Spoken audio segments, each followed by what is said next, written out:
Hello, everybody. Welcome to this week's Wisdom Wednesday. My name is Kristen Gear. I am the Director of Operations and one of the Managing Directors for BNI Arizona.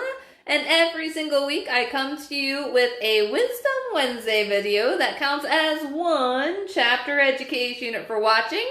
So please make sure to go in and log your CEU. So make sure to get it all logged into the app or go online.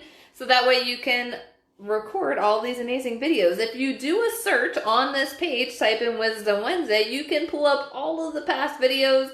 I think I've been doing them every week, oh gosh, for multiple years. There's lots of videos on this page. So make sure to tune in, check them out, and log one chapter education unit for watching. This is the only chapter education unit that is less than 1 hour in length. That counts as one CEU, guys. So one CEU equals 1 hour of chapter education learning. And to just myth bust a little bit, because I heard this going around again, please, please, please, guys, for chapter education units, your own profession's continuing education does not count towards BNI chapter education units. So it does need to be business networking related to count as one chapter education unit. So I just wanted to make sure we're busting those myths all throughout the year. But as a reminder, guys, this Saturday is the big event. We only have a few tickets left. If you are wanting to come, you might want to go to the calendar now. Like, people have been registering all day. I think we only have a few tickets left for our biggest event of the year. We're going to have so much fun on Saturday announcing our chapter awards, and we'll have all of our amazing awards for our members of the year. We also have some other special recognition that is coming your way on Saturday. I'm not going to spill the beans on what else is to come, but you're not going to want to miss our big event this Saturday. So, Saturday from 4 to 6, it's only $25, which includes the entry. It also includes appetizers, drinks. We're going to have a DJ. There's a photo booth. There's so much stuff that's going to be at this event. It's not a sit-down thing. It's networking. We're going to have tons of cross-chapter networking going on. It's going to be a ton of fun. So I hope to see you all there. I will 100% be there. So I hope to have a bunch of fun with you guys on Saturday. All right, so today's topic is all about thank you for closed business. I've been getting the questions a lot of what counts as thank you for closed business. So what I did is I pulled the details from our member success program training that's in BNI Business Builder. So if you go into BNI Business Builder, click on BNI BB Training, and in the training programs, you'll have the 8 courses of Member Success Program. And in that course, or in one of the courses, I should say, are the details of what constitutes as thank you for closed business. Now, it's different depending on your industry, guys. So after I go over this, I will upload the document to this Facebook page so that way you can check it out. It has 4 different sections depending on your type of profession. So I'm going to kind of run through the different things, and then if you have additional questions, let me know. The first thing is commission-based sales. So if you are in a commission-based sales, like property and casualty insurance, real estate agent, mortgage, online sales, investments, you want to document the gross commission amount. So, for example, if a realtor sold the amount of a house, they wouldn't submit the entire amount of the house for thank you for closed business, right?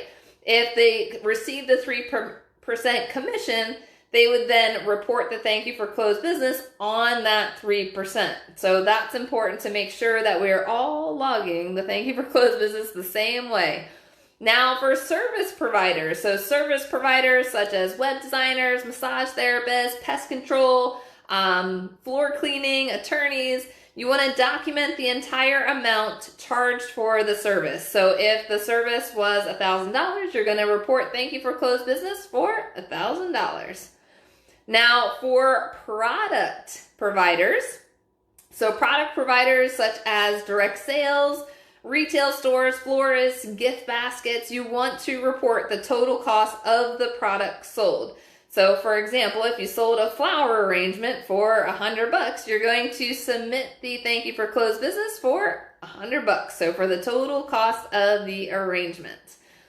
Now the next kind of area is installers. So installers such as plumbers, flooring installers, printers, builders, you want to report the total cost of product plus service costs.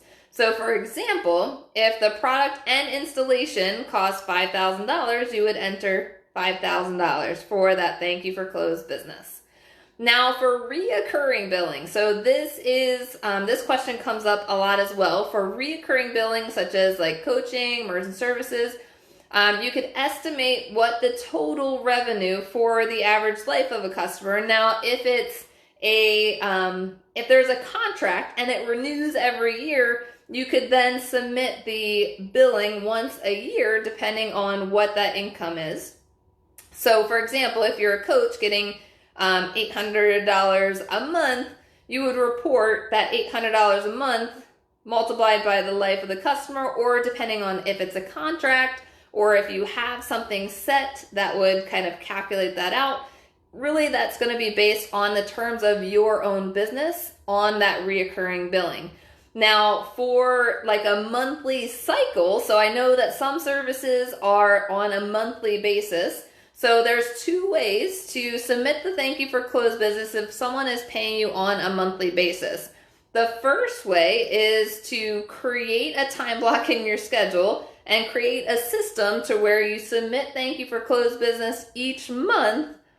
Or if you do have like an estimate time of how long someone stays with you, if it's on a monthly basis, you could in essence do it like once a year and submit the total for the entire year, just once a year for that particular person. So really it's going to be situation by situation based off of how your own business is set up. But we definitely want to make sure that the reoccurring billing and those monthly payments are being recorded for the thank you for closed business for the amounts that are being submitted. Now, banking.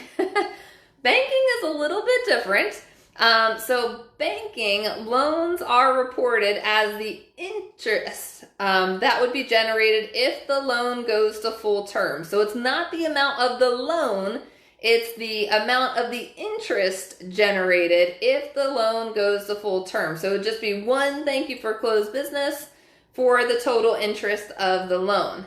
For deposits, deposits are reported based on the initial amount of deposit in to open the account.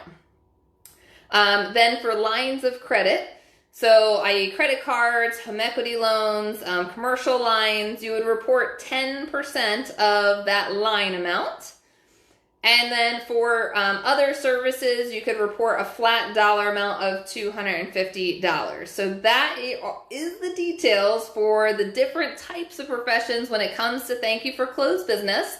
Now, we also want to remember that we want to track thank you for closed business, number one, for the members in our chapter, of course, right? Number two, we want to track thank you for closed business for cross-chapter members. So if you receive a referral from a member of another chapter, whether it's here in Arizona or another state or another country, we also want to make sure that we're utilizing that little magnifying glass next to the chapter dropdown to do a search to find that member to submit the thank you for closed business to them. Because the best way to say thank you for a referral that you've received from BNI is to submit the thank you for closed business, thanking them for that business, right? So we always want to make sure, one, to submit thank you for closed business to the members in our chapter, two, to members in other chapters. Now there's two other different types of thank you for closed business that you can submit. Not a lot of people know about this, although if you've been in BNI a while, you probably do. But in the member drop-down menu in the app, when you go to thank you for closed business, there are two additional options at the very bottom of the member drop-down menu. One for visitor. So if you receive business from a visitor, Not if you gave business to a visitor, but if you received business from a visitor, you're going to want to submit thank you for closed business and choose the visitor option in the member dropdown to thank the visitor. Because if you go through the training, they say that on average, a visitor passes about $1,500 worth of business to the members of the chapter, whether they join or not. Now that number I think is super low because I don't think not enough people know to log business that they've received from a visitor. So we want to make sure that we're tracking all of that, guys. And then the second option is BNI. So at the bottom of that member dropdown, there's a visitor option and a BNI option. That BNI option is for those BNI members that continue to do business with you but are no longer in BNI. So since their name, you can't find them in the system since they're not in BNI anymore, and that's the great thing, that relationships last past someone leaving the chapter. You want to make sure to record all of that thank you for closed business, guys. So you want to make sure that we're recording it for visitors, but also if someone leaves BNI, we're crediting that thank you for closed business to BNI.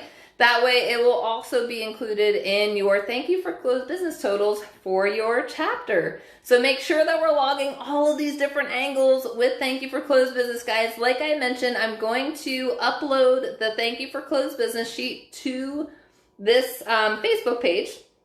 So that way you guys can have it. You can see all the details, kind of check out your own industry. And then if you have additional questions, definitely let me know. I'm happy to help. But thank you guys again for watching this week's edition of Wisdom Wednesday. And remember to record one chapter education for watching. And I'm looking forward to seeing so many of you on Saturday's event over at Lights Camera Discover in Ahwatukee. So that's the same location that the Sharks meet at. It's one of their nonprofit members, Kima's location. So we're super excited to be supporting our BNI members with the location and all that fun stuff. So we're looking forward to partying with you guys on Saturday. Just go to the BNI Arizona website, click on the calendar link, and then go to Saturday's date and register. If you don't see a confirmation in your email, please let me know so I can check to see if your registration went through. Because we have so many registrations that have gone through for the event, sometimes it creates a little glitch in the system. So I want to make sure that everyone that has registered is showing up on our report. So if you didn't receive a confirmation, let me know. Thank you guys so much again, and we will see you next week.